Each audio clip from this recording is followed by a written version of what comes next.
Hi guys, welcome back to T.Immigration। My name is Guntej. आज वो वाला क्वेश्चन जो हर पेरेंट्स के मुंह पे होता है जब भी वो बच्चे के अब्रॉड के लिए सोचते हैं।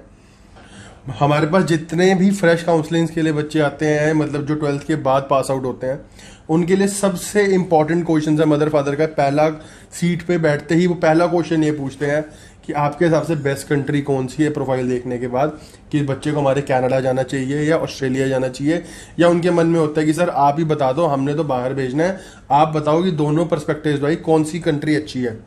तो आज हम इसी के ऊपर डिटेल बात करेंगे कि जो भी मेरे भाइयों बहनों ने अभी 12th क्रॉस करी है उसके लिए क्या इंपॉर्टेंट है, कौन सी कंट्री वो जाना चाहिए और आपके लिए कौन सी सूटेबल है। तो इस वीडियो को जरूर लास्ट तक देखें और पहले सब्सक्राइब बटन को जोर से दबाओ ताकि मेरे तक नोटिफिकेशन पूछे और मेरे को मोटिवेशन मिले। तो चलिए शुरू करते हैं।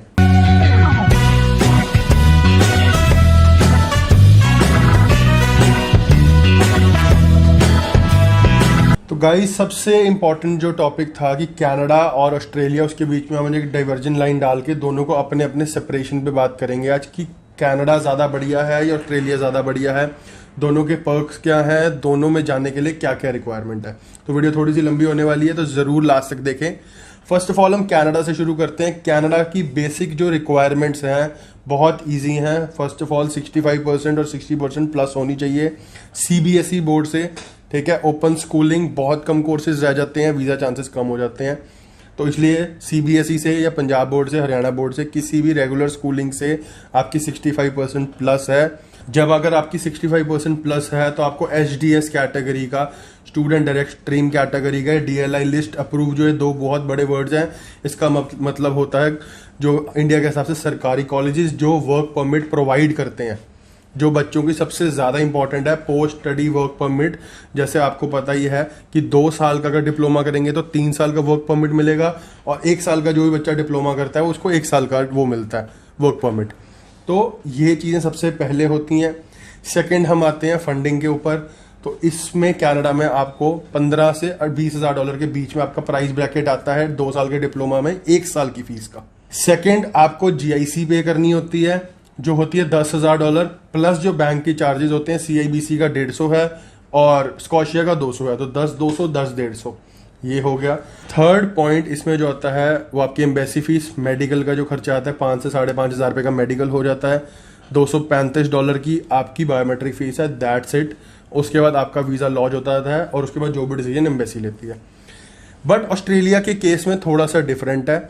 ऑस्ट्रेलिया में अगर मैं आपकी रिक्वायरमेंट्स की बात करूं तो परसेंटेज ऑलमोस्ट सेम चाहिए, बट 12th के बाद 2 से 2.5 साल का गैप कनाडा एक्सेप्ट कर लेता है। ऑस्ट्रेलिया को बिल्कुल फ्रेश पास आउट चाहिए। जैसे उन्हें 2020 पास आउट अब बिल्कुल बंद कर दिया है, तो 21 पास आउट हुए बच्चे ऑस्ट्रेलिया अप्लाई कर सकते हैं। 2020 12th पास आउट बच्चा ऑस्ट्रेलिया नहीं अप्लाई कर सकता। तो एक सबसे बड़ा मेजर डिफरेंस यहाँ आ जाता है। सेकेंड, फंडिंग में मेजर डिफरेंस आता है कि ऑस्ट्रेलिया में GIC नहीं है, कोई फिक्स डिपॉजिट नहीं है, बट उसकी जगह आपको फंडिंग शो करनी होती है 3 महीने पुराने, विच इज इक्वलेंट टू 25 से 30 लाख रुपए आपके अकाउंट में होने चाहिए। अगर आप बैचलर्स डिग्री करने जा रहे हो, मास्टर्स करने जा रहे हो, तो 30 से 35 लाख रुपए 3 महीने पुराना in the form of liquid होना चाहिए, जिसमें आपकी FDयां या आपका कोई भी ऐसा लिक्विड अमाउंट जो ऑन द स्पॉट कैश हो सकता है, उस अमाउंट को कंसिडर किया जाता है। तो सबसे पहले तो ये रिक्वायरमेंट होगी कि कनाडा में इतना पैसा नहीं दिखाना पड़ता, ऑस्ट्रेलिया में इतना पैसा दिखाना पड़ता है। सेकंड, यहाँ पे 3 साल की डिग्री ही मिलती है। जैसे कनाडा में 2 साल का आपको डिप्लोमा मिल जाता है 12th के बाद, बट आपको ऑस्ट्रेलिया में अगर अच्छे किसी लेवल 1 की यूनिवर्सिटी में जाना है तो 3 साल की डिग्री ही करनी पड़ेगी। कनाडा में डिग्री 4 साल की है, बट वहाँ डिप्लोमा ऑप्शन भी हैं, बट ऑस्ट्रेलिया में डिप्लोमा ऑप्शन में वीज़ा बहुत रेयर चांसेस में आ रहे हैं, तो इसलिए लोग डिग्री और लेवल 1 यूनिवर्सिटीज़ की तरफ जा रहे हैं। तो एक मेजर डिफरेंस यहाँ पे भी आपका आ गया। थर्ड पॉइंट जो यहाँ पे सबसे बड़ा है कि यहाँ पे लेंदी बहुत है प्रोसेस। अब जो इन्होंने बना दी है कि पहले कॉलेज आपको अप्रूव करेगा, फिर आपकी फंडिंग अप्रूव होगी, फिर आपका GTE टेस्ट होगा, GTE टेस्ट के बाद आप फीस जमा करा सकते हो, फिर आपका COE रिलीज होगा, फिर आप वीज़ा फाइल कर सकते हो। बट कनाडा में बिल्कुल डिफरेंट है। कनाडा में आप ऑफर अप्लाई करो, फीस डिपॉजिट कराओ, मेडिकल कराओ, GIC पे करो और फटाक से अपनी फाइल डाल दो। तो स्टेप बहुत डिफरेंट है दोनों चीज़ों के।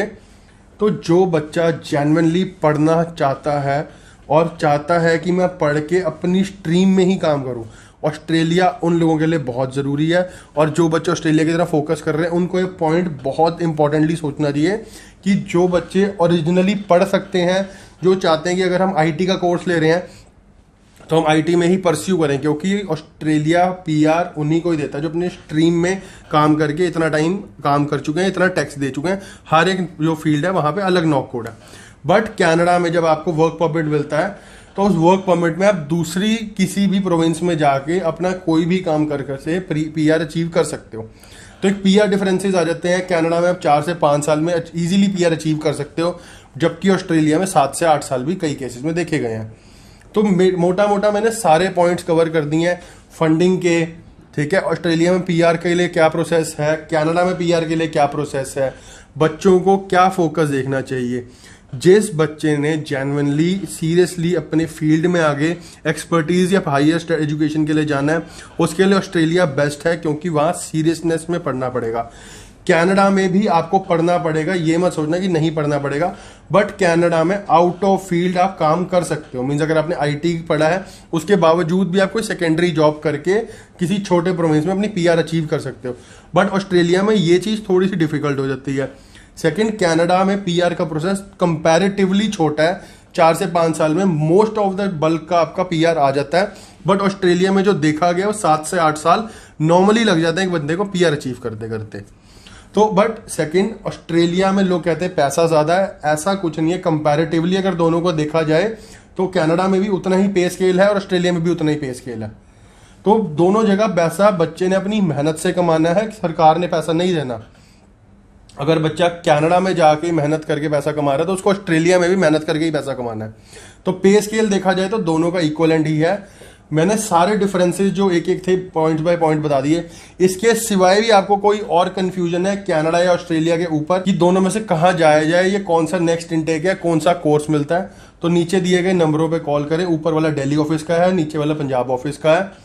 जरूर कॉल करें, मैसेज करें या ऑफिस आए एक बारी, तभी आपका हम प्रोफाइल ऑन द स्पॉट देख के बता पाएंगे which is best for you और कौन सी कंट्री आप जा सकते हैं।